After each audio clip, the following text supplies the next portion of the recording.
Sahbi ajmain, amma ba'd. Terlebih dahulu marilah kita memanjatkan kesyukuran kepada Allah Subhanahu wa taala yang masih mengizinkan kita ini hidup sehari lagi dan meneruskan perjuangan hidup. Diberi izin Allah hadir dalam majlis ilmu, yang mana majlis ilmu ni adalah seperti satu taman syurga daripada banyak-banyak taman syurga. Sehingga Nabi pernah bersabda, idza marartum bi riyadil jannah farta'u. Apabila kamu lalu di taman-taman syurga itu, kau rebutlah buah-buahannya, kau rebutlah isinya itu. Para sahabat bertanya, ma hiya, apa itu ya Rasulullah? Apa itu Raudatul Jannah? Adakah taman syurga kat dunia ni? Rasulullah SAW menjawab, halaqatu zikri, ai bermakna majlisul ilm. Halaqah zikir, jadi majlis ilmu. Kerana dalam majlis ilmu itu, ilmu yang disebut dalam pengajian itu adalah berkaitan dengan Allah. Maka majlis ilmu termasuk salah satu daripada majlis zikrullah, yakni taman syurga yang berada di bumi Allah. Sebelum itu marilah kita menghadiahkan Fatihah sekali kepada mereka yang ramai yang terkorban. Al-khusus kepada almarhum Cikgu Badruddin bin Muhammad Taha yang pernah menjawab pengurusi masjid ini dahulu, yang dengan jasa beliau alhamdulillah kita dapat masjid berwajah baru, tanah kubur baru. Mudah-mudahan Allah Subhanahu Wa Taala merahmati beliau dan juga mereka-mereka yang mengusahakan masjid ini, mereka yang telah melalui pahit maung COVID-19, ujian daripada Allah, PKP dan macam-macam lagi ujian, tapi masih meneruskan di masjid ini. Kita hadiahkanlah Fatihah sekali ila Nabi Mustafa Rasulullah sallallahu alaihi wasallam, khususan ila ruhi Badruddin Mata. Al-Fatihah. A'udzu billahi minasyaitonir rajim. Bismillahirrahmanirrahim. Alhamdulillahirabbil alamin arrahmanir rahim maliki yaumiddin. Iyyaka na'budu wa iyyaka nasta'in. Ihdinas siratal mustaqim. Siratal ladzina an'amta 'alaihim ghairil maghdubi 'alaihim waladdallin. Amin. Bismillahirrahmanirrahim. Qala musannif rahimahullahu ta'ala wa nafa'ani iyaya wa iyyakum bi ilmihi wa barakatihi. Khatimatul kitab. Kita sudah sampai muka surat 94, kitab Ad-Durrus Tsamin fi bayani aqidah at-tauhid i'tiqad ahli sunnah wal jamaah, karangan al-alim alama wal arif billah Syekh Daud bin Syekh Abdullah Al-Fatani. Dan kita dah sampai kepada khatimatul kitab, artinya inilah kesudahan kitab. Begitulah hidup kita ni juga ada khatimah. Khatimah. Kitab ada khatimah, kita pun ada khatimah. Cuma khatimah kitab ni semuanya husnul khatimah. Khatimah kita tak tentu lagi, su'ul khatimah atau husnul khatimah. Kalau kita husnul khatimah, baik kesudahan, alhamdulillah. Kalau su'ul khatimah, itulah kecelakaan yang tak ada yang lebih celaka daripada itu.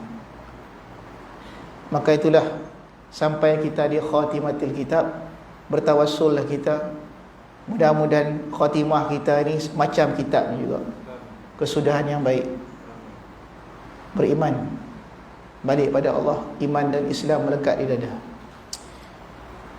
Fi aqidatin, ini kesudahan kitab pada menyatakan akidah, wajizatin jami'atin insyaallah ta'ala ala sabilil ikhtisar, wahya aqidatul firqatin najiyah wahum ahlus sunnati wal jamaah wassawadul a'zam minal muslimin. Artinya inilah kesudahan kitab pada menyatakan i'tiqad, yakni kesimpulan iman, dinamakan i'tiqad yang asal perkataan i'tiqad ataupun akidah itu daripada aqada, aqdun. Aqdun ni makna simpul. Kalau kita simpul tali itu simpul mati, nak buka tak boleh. Sebab tu nama dia akidah. Banyak simpulan mati, simpul sampai mati, tidak terlerai lagi sampai nyawa terakhir. Apa yang nak disimpul itu? Akidah ahli sunnah wal jamaah. Yang disimpan, yang tersimpan, lagi melengkapi, insya-Allah Ta'ala kami datangkan atas jalan tersimpan. Maknanya ringkas dalam kitab ni. Tak panjang lagi tu berapa tahun? 4 tahun. Kita mula tahun 16. Oh, 2016, 2021 tak habis 5 tahun. Dan iaitu akidah ini, tauhid ini adalah firqatun najiyah, akidah puak yang kelepasan. Apa maksud firqatun najiyah? Inilah firqah yang disebut dalam hadis Nabi sallallahu alaihi wasallam, taftariqu ummati ala 73 firqatan. Umatku akan pecah 73. Itu kalau dah disabda oleh Nabi, kita kata tak nak, tak boleh. Nah, Nabi cakap yang ni tak boleh nak bersatu. 73 ni confirm pecah. Fawahidatul fil jannah wa thintani wa sab'una fin nar. Satu saja masuk syurga, 72 lagi masuk neraka. Maka 73 golongan ni umat Rasulullah, bukan umat Nasrani, bukan umat Yahudi. Dia Nasrani, Yahudi pun pecah juga, pecah 70 juga. Dia punya bahagian dia pecah. Dia setiap umat dia pecah. Maka Rasulullah kata umatku dia pecah 73.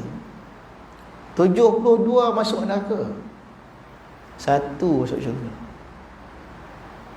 Maka pecahan di sini bukan pecahan politik, bukan pecahan dari sudut sosial, bukan pecahan sudut mazhab fiqh, pecahan dari sudut akidah. Kerana kalau silap akidah kita, wa imma kita dikekal dalam neraka, na'uzubillah min zalik, wa imma kita jadi orang yang bid'ah, masuk lama baru keluar, wa imma kita jatuh dosa besar. 3 je kesilapan dalam akidah.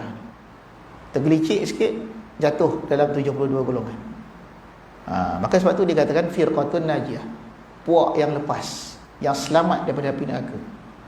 Satu. Sebab yang satu tu pecah lagi pula. Ada yang fasik, ada yang munafik, ada yang mukmin. Pecah lagi. Allah, sikit je tu. Berbilion umat Islam ni pecah 73. Lepas tu 72 neraka tinggal satu. Hak satu pecah lagi. Ada yang fasik, ada yang ahli bid'ah, ada yang mukmin. Pecah lagi. Tu dia. Maka dia kata apa sini? Dan mereka itu ahli sunnah wal jamaah. Jamaah mana ni? Jamaah para sahabat. Ahli sunnah ni maksud apa? Ahli yang mengikut sunnah-sunnah Nabi sallallahu alaihi wasallam. Tak lepas, dia pegang betul sunnah orang dulu. Wal jamaah, jamaah yang mana ni? Jamaah para sahabat, jamaah para tabi'in, jamaah para tabi'in, dan manittaba' minhum ila yaumil, dan orang yang mengikut jejak langkah mereka itu. Maknanya ilmu dia itu, amal dia itu bertali-tali, bersambung. Dia ittisal, dia muttasil, the unbroken chain, bersambung sampai pada Nabi sallallahu alaihi wasallam. Bukan dia reka sendiri. Itu kelebihan kita bila baca kitab macam ni, dia sambung. Susunan ayat, perkataan dan kalimah ni, susunan tu semua nak menuju kita ni sambung. Akidah kita ni macam akidah orang dulu. Ni. Dan orang yang banyak daripada sekalian muslimin, alhamdulillahi wahdah, wa sallallahu ala sayyidina Muhammadin wa ala alihi wa sahbihi wasallam. Segala puji itu katanya milik bagi Allah Ta'ala. Artinya tak ada puji untuk kita ni. Kita dah mengaji pada awal kitab tu, pujian tu ada 4 macam. Puji qadim bagi hadis. Qadim mana Tuhan puji makhluk. Puji makhluk bagi qadim. Kita puji Tuhan. Yang ketiga, puji qadim bagi qadim. Tuhan puji dia sendiri. Yang keempat, puji hadis bagi hadis. Makhluk memuji makhluk.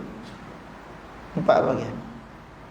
Tapi hakikatnya walaupun dia pecah 4, dia satu. Dia kembali kepada yang satu. Apa dia? Segala puji itu milik bagi Allah. Walaupun dia puji kita, hakikatnya dia puji dia sendiri, diri dia sendiri. Kerana kalau ada kebaikan kat kita ni, izin Allah. Kalau ada pengajian kita ni orang boleh faham, izin Allah. Kalau kita mengaji, kita duduk dalam masjid ni pun, izin Allah. Perbuatan yang kita buat ni pun dia yang jadikan. Habis dia puji siapa sebenarnya? Dia puji diri dia sendiri lah. Habis kita ni apa? Syukur Allah memilih kita menzahirkan amal-amal yang baik.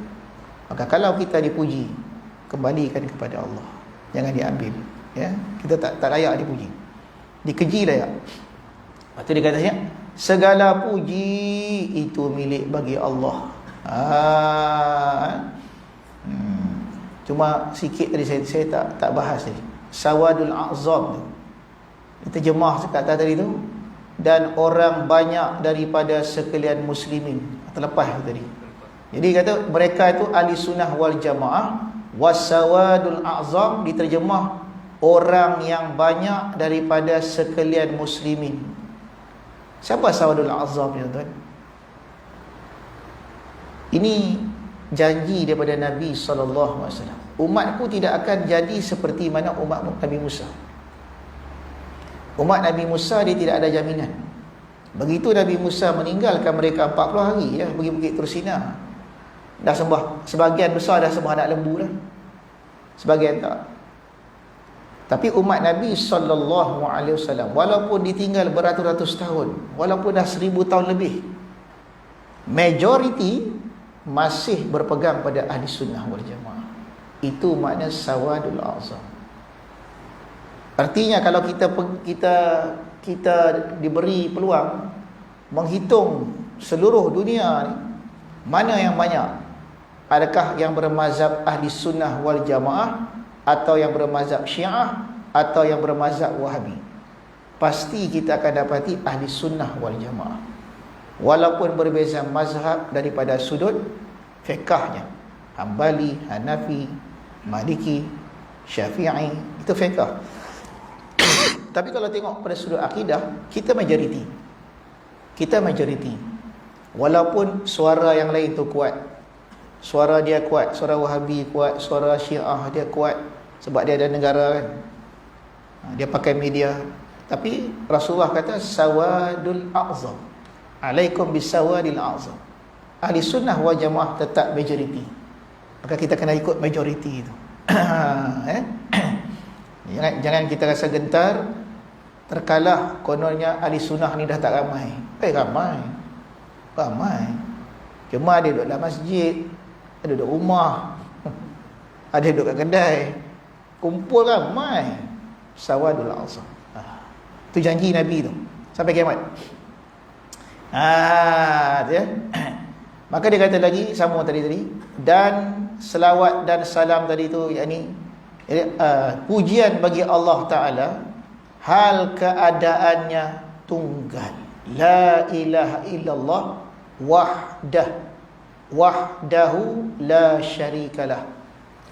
Ketunggalanlah Allah Ta'ala itu daripada sudut zatnya, sifatnya, asma'nya, af'alnya. Tunggal.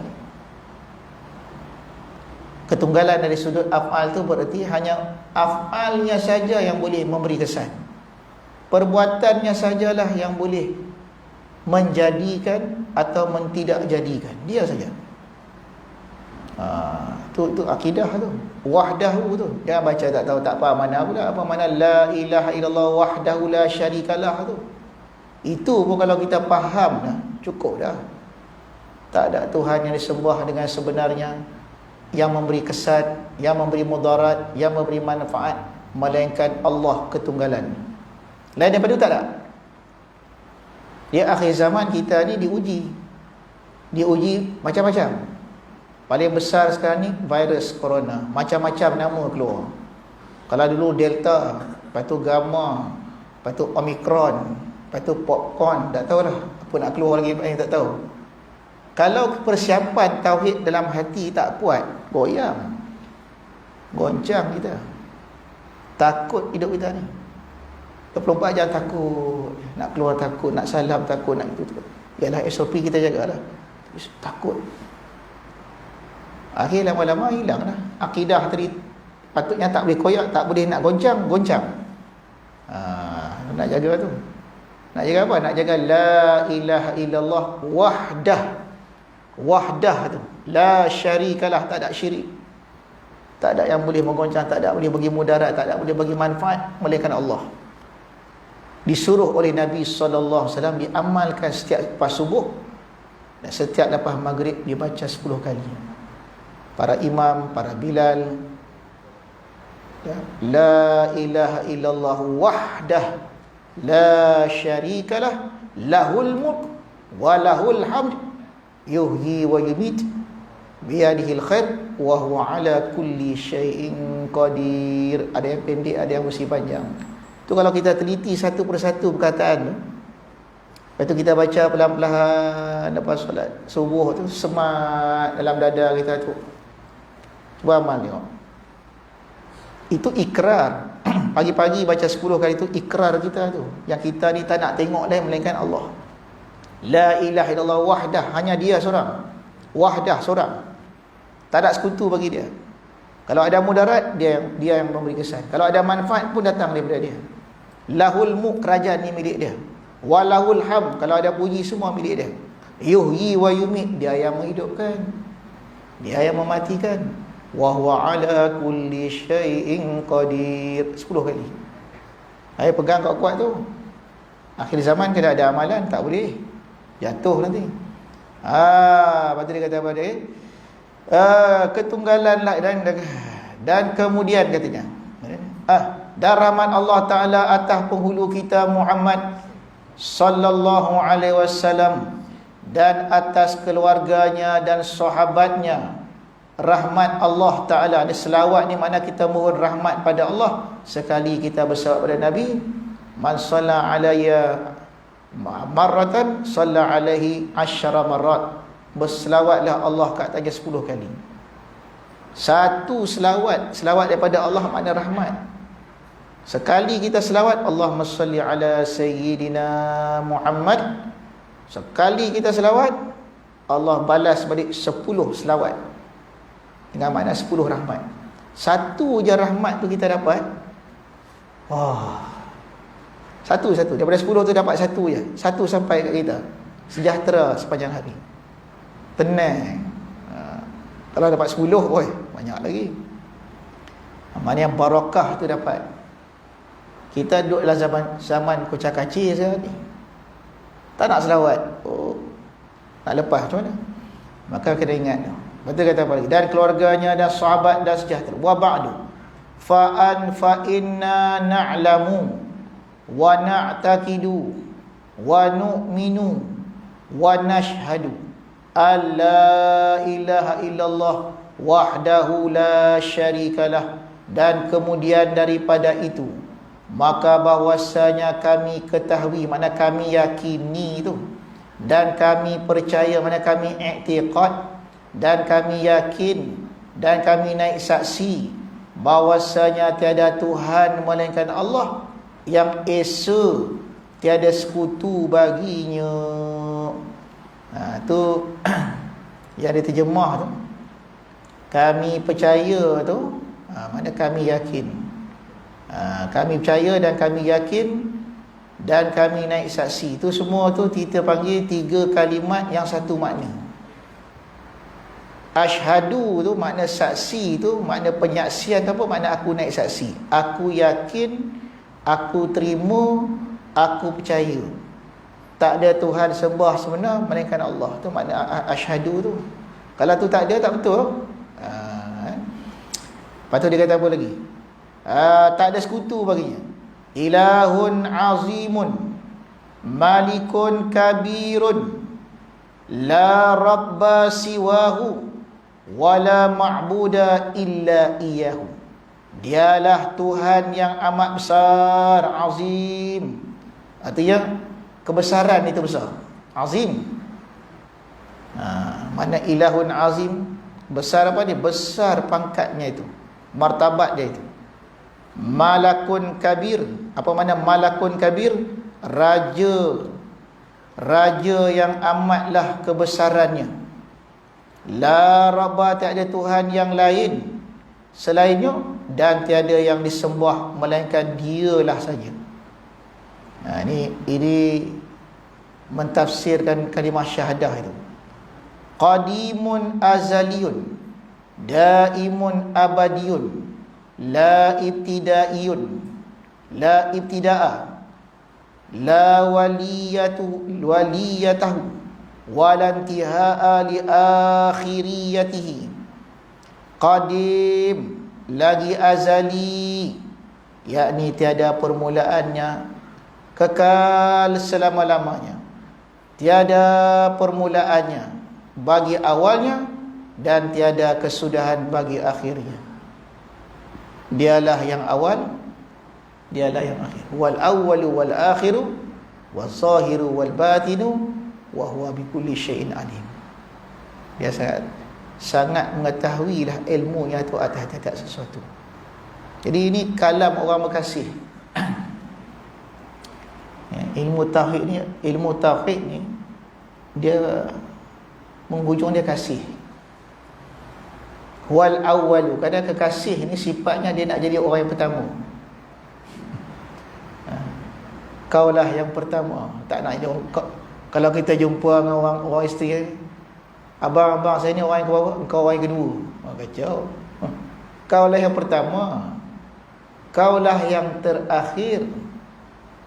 Allah. Wal awwalu wal akhiru, dia awal, dia akhir. Dia. Qadim lagi azali lagi, yang kekal selama-lamanya.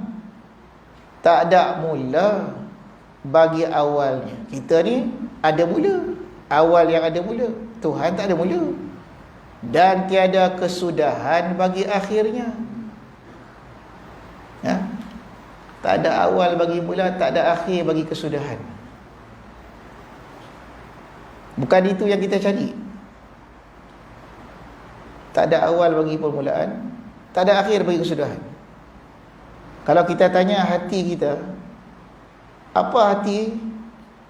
Engkau nak cari yang macam mana? Aku nak cari orang yang pertama, yang tak ada siapa sebelum dia. Wah. Lepas tu aku nak jadi, akulah orang terakhir, yang tak ada siapa lagi sesudahnya. Adakah sifat tu? Adakah sifat tu pada makhluk? Tak ada. Yang ada Allah saja. Betul orang ahlillah, ahli sufi tu, ilmu yang ada kat dia, asas yang kita belajar ni lah. Wujud, qidam, baqa'. Tapi kita belajar, kita tak menghayati, maka tak terbit kasih.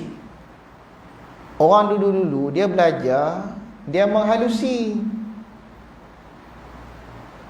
dia membayangkan.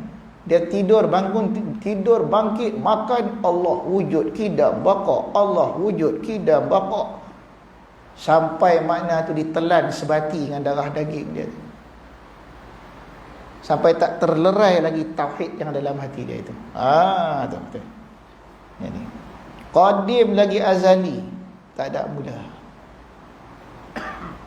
kekal selama-lama, tidak ada mula pada awalnya, tak ada sudah bagi akhirnya.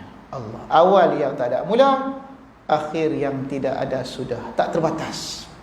Tuhan kita. Lagi, ahadun samadun lam yalid walam yulad walam yakul lahu kufuwan ahad. Esa lagi melengkapi bagi segala hajat. Somad mana somad? Somad makna yang menyempurnakan segala hajat. As-somad. Qul huwallahu ahad, Allahus samad. Ayat ni turun di saat orang musyrik menyembah 360 patung berhala. Ditanya kepada Rasulullah, Tuhan kau buat pada apa? Tuhan kami batu, emas, perak. Tuhan kau buat pada apa? Turun ayat Quran. Qul huwallahu ahad. Katakan kepada mereka, hai Muhammad, Tuhan yang kau sembah ni esa. Mana esa apa? Unik. Tak serupa hak kamu sembah tu. Batu, kayu, besi, lekeh. Lekeh itu makhluk. Tuhan kau sembah ni ahad. Tapi satu, Allahus samad. Allahus samad. Mana bila Nabi sebut Allahus samad tu, tamparan hebat pada mereka. Kadang mereka bila minta hajat terpaksa tawaf 360 berhala. Hajat dia jumpa Tuhan. Nak pergi perang jumpa Tuhan. Turun Rasulullah, Tuhan tak payah 360 seorang. Sifat as-samad tu ada kat dia seorang. Ni kena tanam ni. Ni kena tanam hati kita ni. As-samad tu Allah. Ni sifat kedua ni. Ini semua nak menafikan, ini perbulan ayat ni menafikan syirik kepada Tuhan itu. Menafikan ada hajat kepada lain daripada Allah. As-samad, Tuhan melengkapi bagi segala hajat hamba-Nya. Lam yalid, dia tidak beranak, dia tak ada keturunan. Dia tak ada keturunan. Allah ni tak ada anak. Nabi Isa tu bukan anak Tuhan. Dan walam yulad, dan dia tidak diberanakkan. Dia tak beranak dan dia tidak diberanak, dia tak ada bapa. Dia menafikan ketuhanan Greece. Orang Greek membayangkan Tuhan tu ada bapa, ada anak. Malangnya filem-filem tu dah yang keluar sekarang ni. Itulah yang pula orang suka tengok peperangan antara anak Tuhan. Digembur-gembur balik zaman Greek dulu tu. Kita pun kena gembur jugalah. Kisah Rasulullah tu sallallahu alaihi wasallam menghilangkan kesyirikan tu. Walam yakul lahu kufuwan ahad, dan tidak ada baginya kufu, makna persamaan, bandingan bagi seorang pun. Ini dipetik daripada surah Al-Ikhlas. Surah Al-Ikhlas tu menceritakan 4 sifat: ahad, samad, lam yalid walam yulad, yang keempat walam yakul lahu kufuwan ahad. 4 sifat ketuhanan itu berada dalam surah Qul huwallahu ahad. Sebab tu kita baca ayat ni ketika kita sembahyang hajat. Sembahyang hajat tu kenapa ayat yang dipilih? Qul Allah, qul ya al-kafirun, ayat kursi. Kerana ayat-ayat ni dia mutlak cerita tentang sifat ketuhanan. Dia tak campur cerita lain. Tak ada pula nak sembahyang hajat ni baca surah apa? Quran bin Nas. Bin Nas tu cerita nak berlindung daripada syaitan. Baca surah At-Taubah, nak pergi perang. Sembahyang hajat kenapa baca surah ni? Surah yang mentahqiqkan ketuhanan. Dah. Lepas tu dia kata apa lagi? La syabiha lahu wala nazira lahu, laisa kamithlihi syai'un wa huwa sami'ul basir. Tidaklah Tuhan yang kita sembah itu menyerupai baginya. Ada syibih. Syibih ni ada sedikit serupa dengan makhluk, tak ada. Dan tidaklah nazir, yakni sebanding baginya 50% bersama, tak ada. Tidak ada seumpama. Tidak adalah seumpamanya suatu yang sebiji macam Tuhan pun tak ada. Jadi 3 kalimat tu, la syabih, la nazir, la mithlun. Apa beza 3 ni? Syibih, serupa sikit.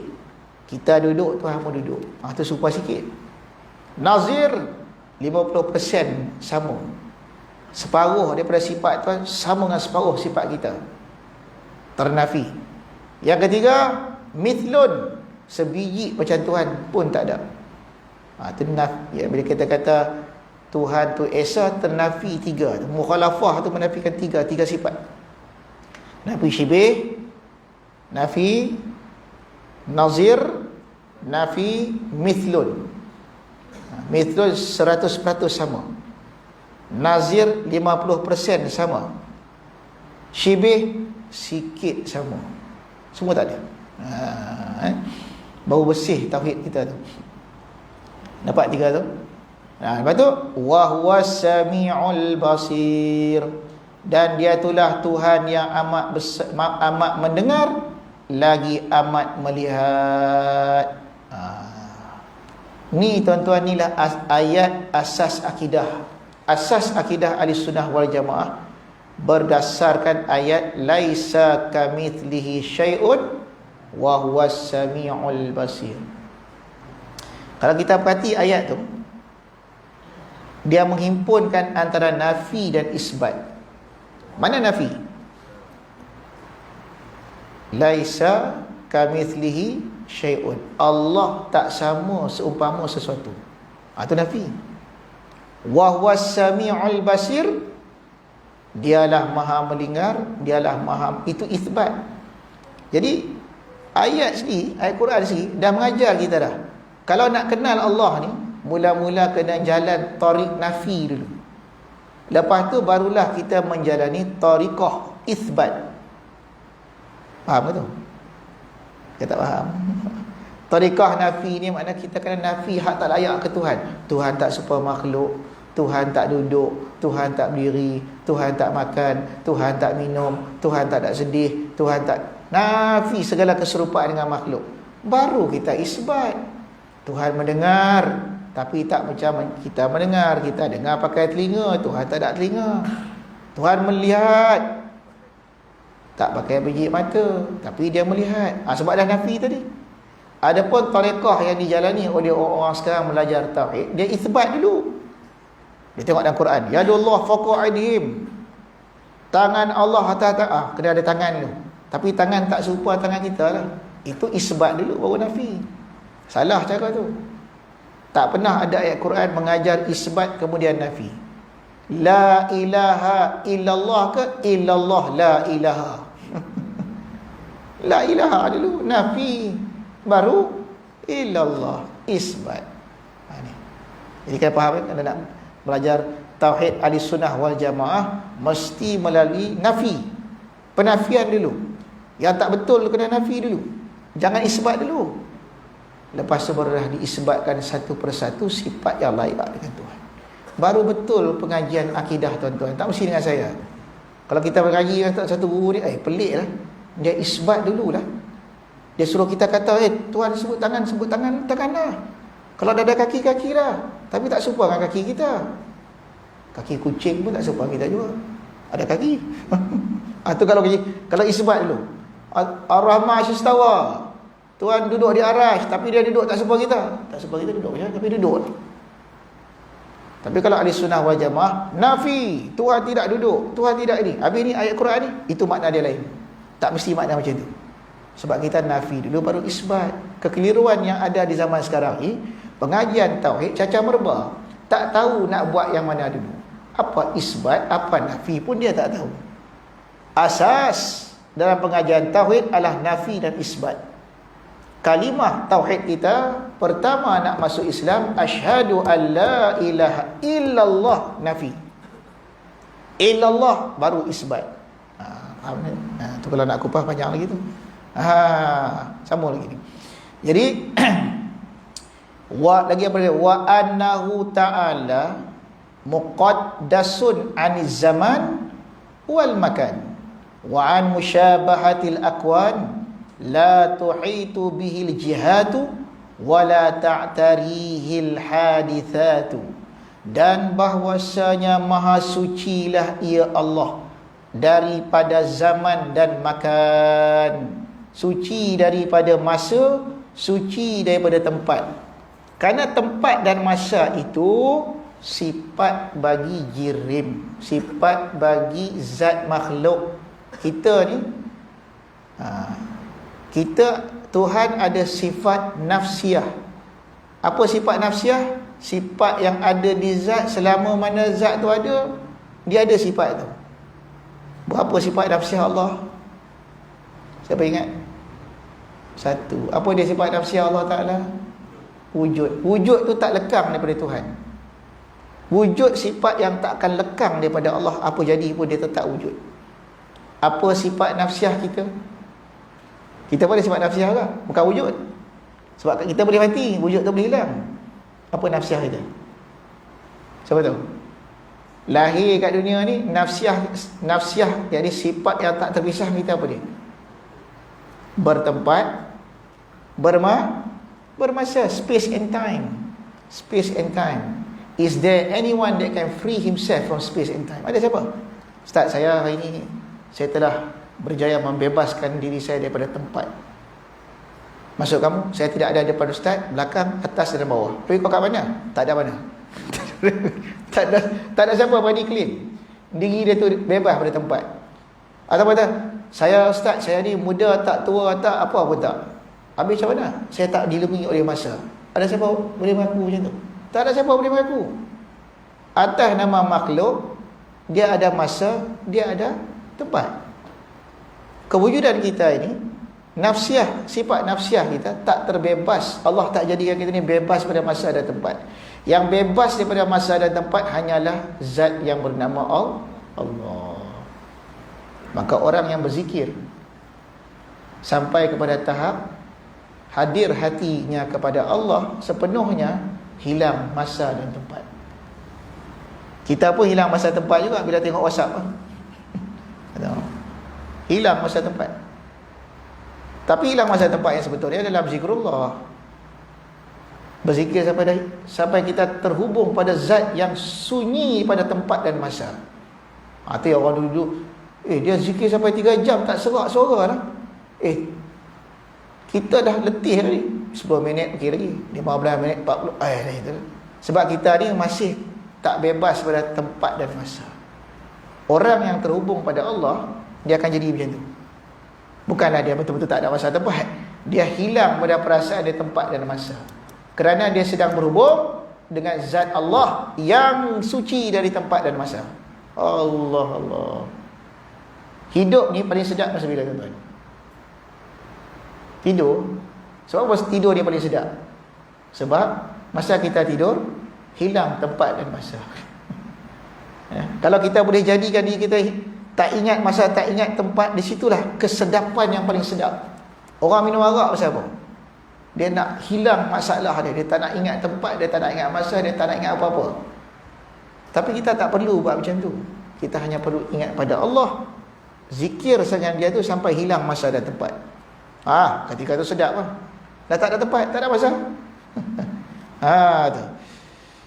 Allah. Betul kata apa lagi? Dan suci ia daripada menyerupa bagi segala akwan. Akwan ni makna kaunun. Kaunun tu apa dia? Makhluk. Tiada meliputilah dengan dia oleh segala pihak, tidak di kiri, tidak di kanan, tidak di depan, tidak di belakang, tidak di mana-mana, dan tiada mendatangkanlah akan dia segala yang baru. Segala sifat-sifat baru tak boleh nak melekat kat diri Tuhan. Tak boleh. Dia pencipta segala sifat baru. Itu Tuhan kita. Kemudian dia kata apa lagi? Mustawin ala arshihi ala wajhi alladhi qalahu wa bil ma'na alladhi aradahu istiwa'an yaliqu bi'azzi jalalihi wa uluwi majdihi wa kibriyaihi. Mustawin diterjemah bagi apa? Beristiwa, bersamaanlah ia atas arash. Mustawin diterjemah bersamaan. Kitab-kitab dulu kalau terjemah Ar-Rahman wa Asistawa, bersamaan, menguasai, itu terjemah orang dulu. Tapi sekarang punya Quran, terutama Quran daripada Saudi itu, diterjemahnya Ar-Rahman Asistawa, Tuhan Allah bersemayam di arash. Pergi tengok. Tapi alhamdulillah lah, orang Melayu kita ni ada satu sifat baik dia pula. Dia malas membaca. Ini tak perasan. Cuma kalau dia baca tu, kacau tu. Terjemah. Tapi kalau kita lama menterjemahkan mustawin bersamaan, artinya menguasai ia atas arash, di atas wajah cara yang dia berfirman. Ini cara orang dulu faham maksud Tuhan beristiwa tu, dan makna yang dikendaki akan dia. Dia yang faham apa maksud dia. Bersamaan yang berpatutan dengan kebesaran istiwa yang layak dengan dirinya, dan ketinggian bagi kepujian dan kebesarannya. Pagi tadi saya mengaji, ada orang tanya, Ustaz, dalam Quran ni Allah sebut arash. Apa hikmah sebenar Tuhan sebut arash ni? Arash ni sebenarnya makna dia apa? Arash ni kalau diterjemah bahasa kita ni, singgah sana. Singgah sana. Kenapa Allah membuat arash yang begitu besar? Kenapa Allah sering menyebut dalam Quran Dzul Arshil Majid, benda yang kita tak nampak? Sebenarnya tuan-tuan, kalau nak faham ayat Dzul Arshil Majid ni, Tuhan menguasai arash ni, kita kena balik zaman dulu. Kena balik zaman masa Quran turun. Zaman Quran turun ni, kerajaan-kerajaan besar dalam dunia ni, semua raja-rajanya akan duduk di atas singgasana. Dia ada singgasana dia. Dia very proud. Kerajaanku, kerajaan beta. Rakyat pun tengok, wah, dia duduk atas takhta singgasananya. Maka Allah buat satu singgasana yang lebih besar mengatasi semua raja dunia ni. Diriwayatkan dalam kitab Ihya Ulumuddin, besarnya arash tu, kata Imam Ghazali rahimahullahu ta'ala, seumpama kau campakkan sebentuk cincin di tengah padang pasir. Cincin yang tu, yang kecil tu, itulah luasnya seluruh dunia ni. Padang pasir, tu besar arash.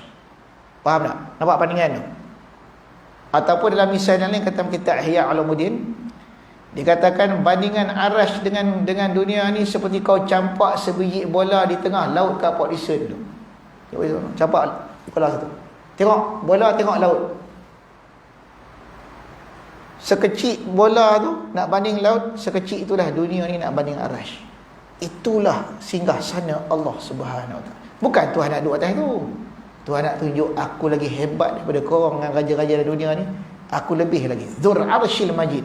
Dia orang Arab dia bila dengar tu, wah, Tuhan Muhammad ni lagi hebat lah. Dia punya arash dia lagi besar ni. Kita sekarang dengan arash tak ada apa-apa. Raja kita pun bertahta sekali setahun. Jarang bertahta duduk atas tu. Kita pun tak nampak. Tak faham lah pengertian arash tu. Jadi dia disebut arash dalam Quran itu. Masa sampai orang pun jadi bengong dan keliru nak faham. Dia ingat Tuhan ni macam raja duduk atas arash tu, bersemayam duduk tercamuk. Itu Buddha boleh. Allah tak duduk macam tu dia. Maha suci Allah daripada bertempat. Dan betul kata apa lagi? Wa annahu ta'ala qaribun min kulli mawjudin wa huwa aqrabu ilal insani min hablil waridi wa ala kulli syai'in raqibun syahidun. Dan bahwasanya dia Allah terlebih hampir daripada tiap-tiap yang maujud, dan dia terlebih hampir kepada segala manusia itu, lebih dekat daripada urat kemerihnya, dan dialah atas tiap-tiap satu mengintai-ngintai dan mensaksikan. Ini pun satu juga ni. Allah Ta'ala ni hampir tapi tak bertempat. Jauh tapi tak ada jarak. Tak faham macam mana tu? Hampir Allah ni, hampir. Tahu hampir lah. Tapi tak ada tempat. Nak faham? Kalau dah hampir tu sebelah ni ya. Dah. Hampir Tuhan lebih hampir daripada ni, tapi tak ada tempat. Macam mana tu? Macam tu. Macam yang tak faham tu. Macam yang tak faham tu. Tapi faham. Hampir tu faham. Allah dekat padamu. Nahnu aqrabu minkum min hablil warid, kata Allah Ta'ala. Aku lebih dekat padamu daripada uratmu ni. Ayat yang sama ni sering diajar oleh orang-orang ajaran sesat. Dia kata apa? Ni yang jenis kaji diri. Kami lebih dekat kepadamu daripada uratmu. Cuba tuan-tuan tengok urat mana? Urat sini. Ada dekat lagi tak? Tak ada. Habis mana Tuhan? Duduk dalam badan. Roh tu Tuhan kata dia. Ni kalau dah pakai akal gitu lah. Kalau dah tak ada guru dia jadi situ lah. Dia bahasa bukan macam tu. Ni paling dekat ni. Dekat lagi tak ada lah. Kalau ni dah berhenti mati. Kalau ni berhenti mati, begitu dekat dia ni, kita ni. Maka Allah dekat pada tu lagi. Dekat pada tu lagi. Menggambarkan bagaimana Allah Subhanahu Wa Taala ni dengan kita ni tak terpisah. Nak pisah tak boleh. Dekat sangat. Qarib, mujibud da'wat.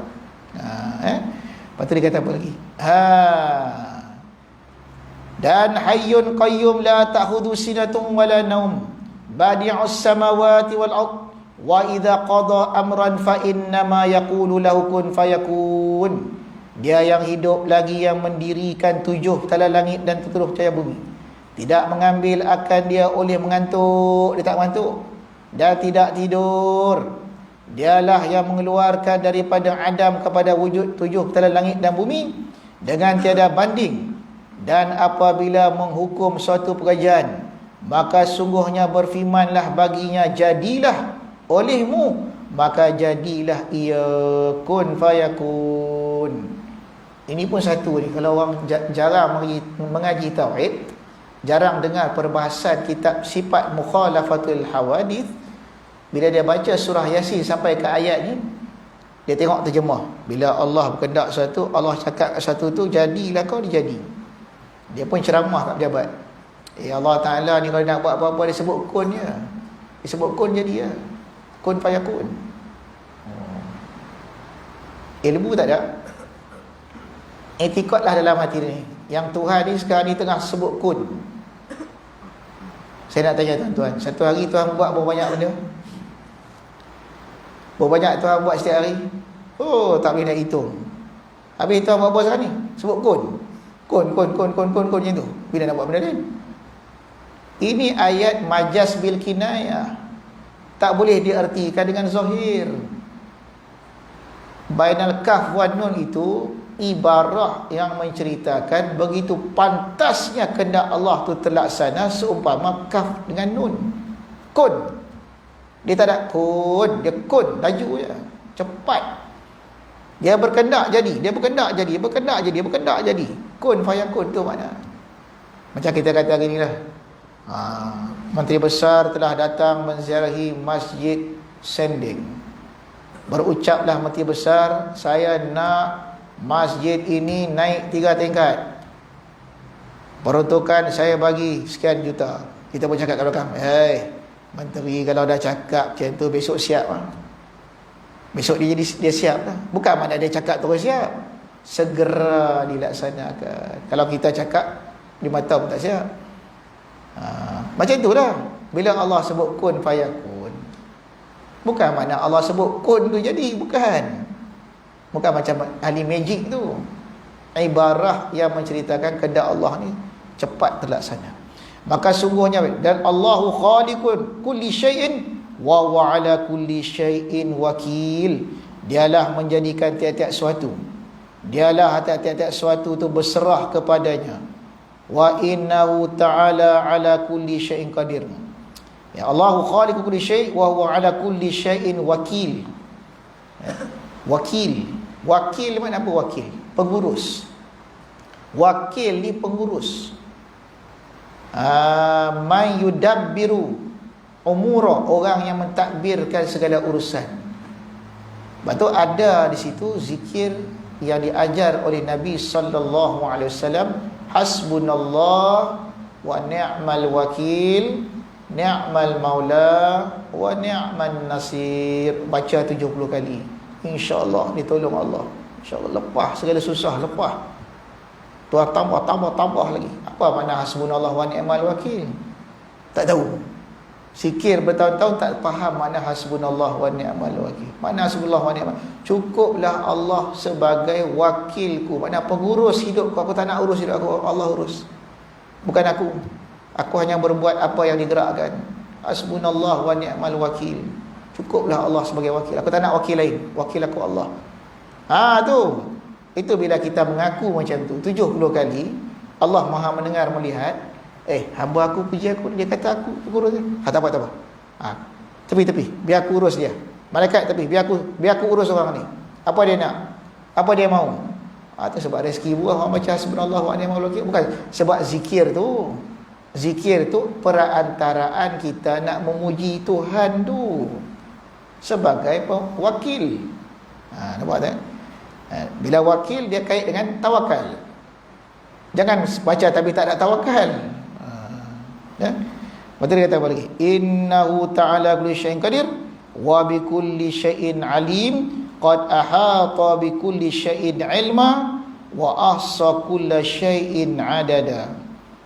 Wallahu a'lam. Panjang begini ni kesudahan hingga semua puji dan puji lagi.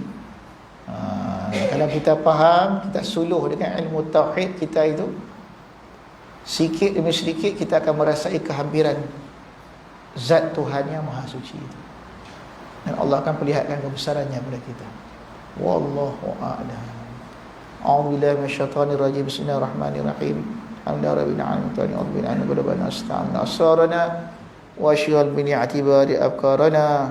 Sallallahu alaihi alhamdulillahirabbil alamin. Allahumma salli ala Sayyidina Muhammadin Nabil Ummi wa ala alihi wa sahbihi wa sallim. Allahumma salli ala Sayyidina Muhammadin Nabi Ummi wa ala alihi wa sahbihi wa sallim. Taqabbalallahu minkum.